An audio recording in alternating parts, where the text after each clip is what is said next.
Hey folks, this is Kalani. We have some big buffs coming through with the next weekly reset for some of the most underperforming specs in the current patch. We also have some huge updates to go over from this week's PTR build, including a huge nerf to one of the fastest leveling methods available right now. There are even more big class changes to go over, and a lot of very important updates about how Crest upgrades are going to work, how dungeons will change in Season 2, what new seasonal rewards we'll be able to pick up. We have our first real preview of some major new systems, and there are some fun updates like hunters finally being able to use enchant illusions on their ranged weapons. The Midsummer Fire Festival event mount will also be much easier to pick up thanks to some recent hotfixes. There's a lot to talk about, so let's break it all down in this week's WoW News video. Now before we jump in, be sure to hit that like button and subscribe so you never miss another video. Let's kick things off with this week's round of class changes, buffs and nerfs. There are a lot of blanket buffs to help some of the underperforming specs catch up a bit as we round out Season 1. Balanced Druids will see a 4% damage buff for all of their abilities, which is always nice. Feral Druids have been doing well in Mythic Plus, but not so great in Raid, so they'll get a 3% damage boost across the board. Melee auto-attack damage is also up 15%, Rip damage saw a 5% buff, and then Rampant Ferocity damage was nerfed by 15%, so a bit of give and take for the Feral Druids this week. And then Resto Druids will see a huge 15% buff to all of their damage done, but their Bear Form Thrash damage was reduced by 25%, so you won't have to swap to Bear Form quite as often if you want to kick out some decent damage as a Resto Druid next week. Devastation Evokers join the crew with a 3% damage boost across the board. Arcane Mages also get a 3% buff to all of their damage done. Holy Priests will see some nice buffs to their holy words, both Serenity and Sanctify healing are being increased by 20%. And then Resto Shamans eke in at the end with a 4% increase to all of their healing done. So not a crazy list of changes for the live service this week, but at least some buffs are coming through for the specs that are struggling a bit. That will hopefully help more people achieve their end of season goals. All of these changes will go live with the next weekly reset, which will be June 30th for NA realms and July 1st for EU realms. Let's move on to the class changes that were included in this week's 12.1 PTR build. For the Death Knights, Frost is going to see a lot of updates this week. Pillar of Frost strength buff was cut down to 20% from 30%, Howling Blast damage was increased by 100%, Empower Rune Weapon and Glacial Advance damage both saw 30% buffs, Icy Death Torrent, Frost Fever and Remorseless Winter all saw huge 100% buffs, Frost Scythe damage is up 20%, and Frost Strike damage is up 25%. But then Obliterate damage saw a 25% nerf, Breath of Sindragosa is down 20%, Frostbane damage was reduced by 30%, Frostworm's Fury damage caught a 20% nerf, and then Permafrost was buffed up by 5%. So just like most other classes, a lot of damage has been moved from cooldowns and into your standard rotational spells. For the Deathbringer hero talent tree, Wither Away now causes Frost Fever to deal its damage 75% faster, down from 100%. Deathly Blows now increases Frost Strike damage by 35%, up from 15%. Reaper's Mark cast and explosion damage were reduced by 25%, and Exterminate damage was cut down by 17%. For Rider of the Apocalypse, White Mane's Unleashed damage was nerfed by 30%, so a lot less damage coming out of your hero talent trees as well. And then Unholy has even more changes this week. Blight Burst now causes Putrefy to extend the duration of plagues by 3 seconds, down from 4.5 seconds. Runic Power Spenders now extend the duration of plagues by 1 second, down from 1.5, and Dread Plague now retains its extended duration when applied to a new target while within 40 yards of the Death Knight. So you won't be able to extend your plagues quite as freely, but swapping targets with Dread Plague should be much easier with these changes in play. Demon Hunters are up next, and Havoc has a few changes this time. Trail of Ruin has been updated to be instant damage rather than damage over time. Serrated Glaives is now a buff on the Demon Hunter for 12 seconds rather than a debuff on your target. Blind Fury's Fury generation was cut down to 10 and 20 Fury per second, and Inner Demon is now a choice node with Chaos Theory instead of Chaotic Transformation. For Vengeance, Sigil of Chains is going to be baseline, so you won't have to spend a talent point to pick that up anymore. Roaring Fire has moved to where Sigil of Chains used to be, instead of being a choice node with Sigil of Silence, and then Sigil of Silence and Feed the Demon have swapped positions as well, so hopefully you can pick up some key talents much easier in 12.1. Guardian Druids have some more adjustments to their Apex talents. The bonus rage was moved from rank 1 to rank 3, the base chance to proc was adjusted to 10%, spirit rage generation was increased to 8, and rank 3 grants 1 guaranteed spirit and increases thrash and mangle damage while a spirit is active. Fingers crossed these Apex talents end up in a good place, so they're an interesting pickup for Guardian Druids moving forward. Evokers and monks both got the same kind of hybrid healing buffs that many other classes got when the PTR first went up, so Panacea healing, Defy Fate and Molten Blood healing all went up 25% for Evoker, and Silent Sanctuary and Windwalker's Expel Harm saw 25% buffs as well. Paladins have a couple of quick changes this week. Prod is going to see a lot more abilities added into the cooldown manager so you can track whatever you want much easier, and then the Rep 4 piece was changed to no longer cause the Empowered Templar's verdicts to be free, but it will empower your next 2 Templar verdicts instead. For the Shamans, reactive warding healing was increased by 25%, and Elemental Stormkeeper has changed for this patch, but the previous notes weren't really clear. Stormkeeper no longer causes Lightning Bolt to generate an additional elemental overload, and that's pretty much the only change there. Now for enhancement, Lightning Bolt and Chain Lightning damage are up 20%, Lava Lash, Storm Strike and melee damage all saw 15% buffs, but then Doom Winds only increases the chance for Wind Fury weapon to activate by 50% down from 100%. For the hero talent trees, Stormbringer's Tempest main target damage saw a 10% nerf, and the secondary target damage saw a 30% nerf. For Totemic, Surging Totem Tremor damage caught a 15% damage nerf, and Surging Bolt's damage was reduced by 10%. And then Warlocks and Warriors saw some healing boosts as well. For Warlocks, Drain Life and Zevrim's Resilience healing are up 25%, and for Arms Warriors, Ignore Pain Absorb was increased by 25%. Now all of these updates are for the 12.1 PTR, so if you want to check out the changes and your new tier set bonuses, you'll need to hop onto the PTR to check them out. This PTR build has more than just class balance tuning though. For example, the leveling trick that some players were using with the Earthen Rays has been nerfed quite considerably, but it actually affects everyone to a lesser degree. In 12.1, the baseline experience gain from exploring zones has been reduced by 60%, so everyone will get less experience from exploring as they level up. This impacts the Earthen more due to their Wide-Eyed Wonder racial ability, which significantly increases experience earned from exploring zones.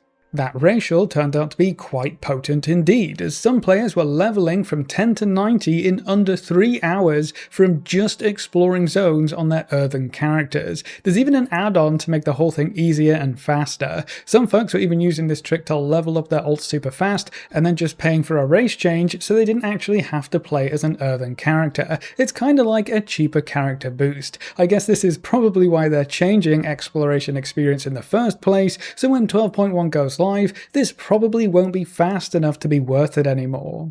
Now it's not all bad news for the Earthen though, because this will impact one of their racials quite significantly. The dev team are increasing the effectiveness of the well-fed buff gained from ingest minerals by 30%, so an actually useful Earthen racial is seeing a decent buff. Something else to consider is that if you really wanted to level up a few ults using the Earthen's exploration trick, you'll still be able to until this patch goes live. These are not hotfixes, which means the XP nerfs won't come in until the patch hits live servers, which gives you at least until August to take advantage of the leveling trick before it goes away. Personally, I would just wait for the Turbulent Timeways event, but you do you. Something else that was confirmed this week is that upgrading gear will not be significantly changing as we head into Season 2. When the PTR first went up, all gear upgrades were using the original Season 1 design where crest costs would increase with each upgrade for an item. So you would spend 10 crests on the first item and it would increase by 10 for each bump up in item level, so you would actually end up spending 50 crests to get an item from 5 of 6 to 6 of 6. Naturally, everyone hated the idea, so it was quickly shot down before the Midnight expansion went live.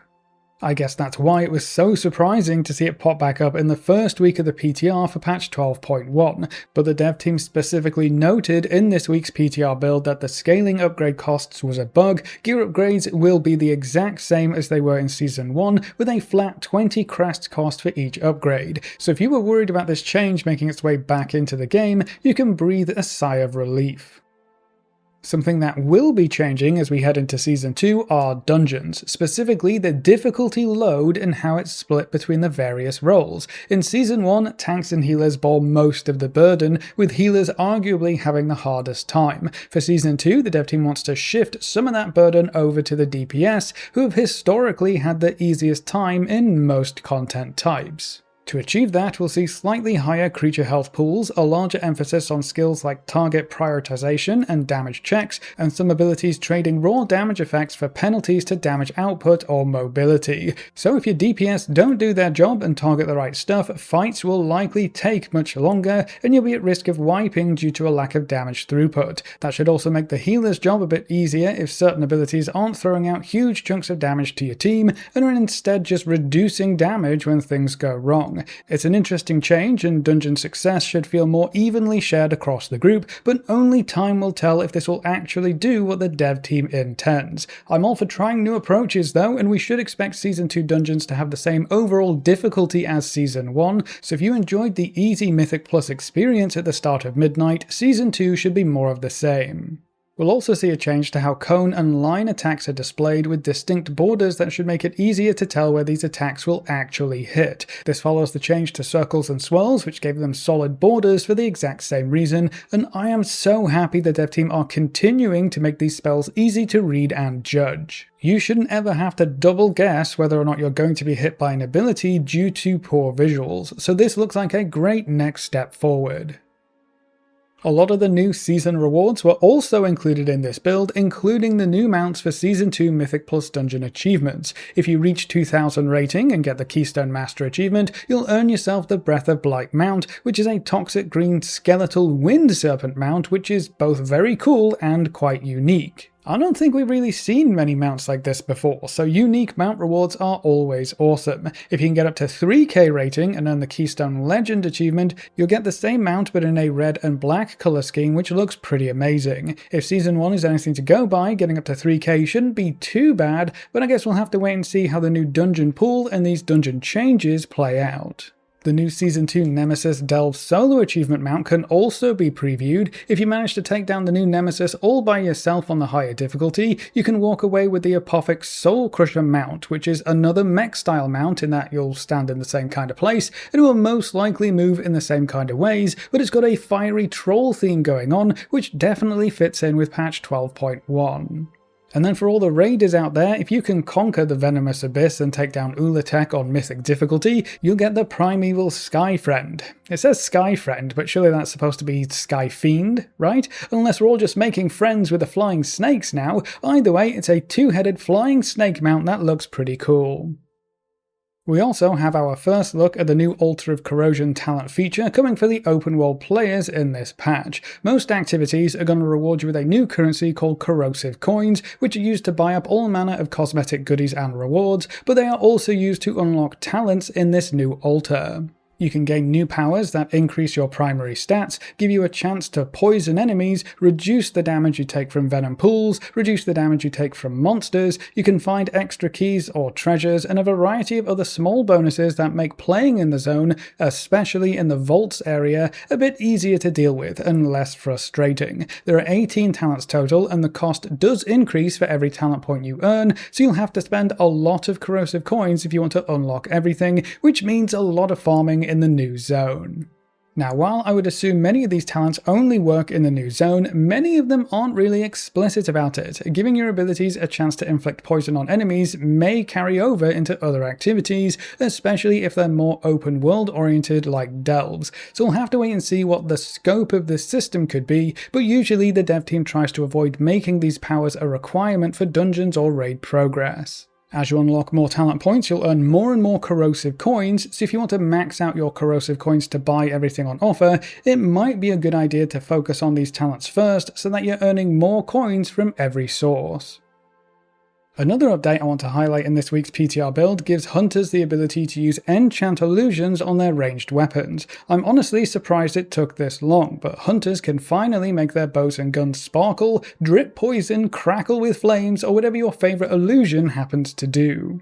And then there's a bunch of focus testing starting up this week. The new dungeon, Altar of Fangs, opened up on all difficulties, so we got our first look at the new 3-boss dungeon. Raid testing for the Venomous Abyss started this week as well, with most of the heroic bosses being covered already, and Prey Season 2 became available, which has some very interesting updates that we'll get to in another video. So the 12.1 PTR is chugging along quite nicely, and hopefully we'll end up with a well-polished, bug-free experience when it goes live sometime in August.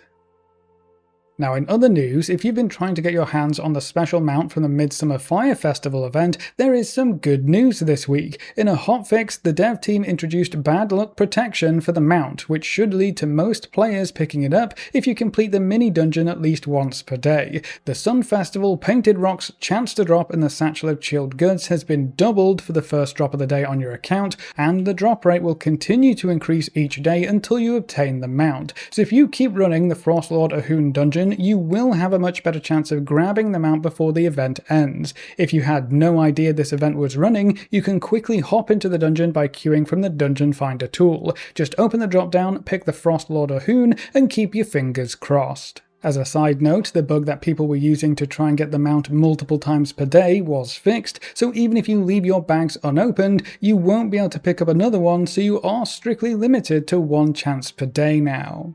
But that's all of the updates we have, so that's it for this week's WoW News video. What do you think of patch 12.1 from what you've seen so far, and when do you think the patch will go live? Leave all your thoughts in the comment section below. A big thank you to all of our supporters over on Patreon and to all of our members here on YouTube. You can see their names on screen. If you're interested in supporting the channel, you can find links in the description, or click the join button just below the video. If you enjoyed the video or found it useful in any way, make sure to subscribe and ring that notification bell so you're always kept up to date. Thanks for watching, folks.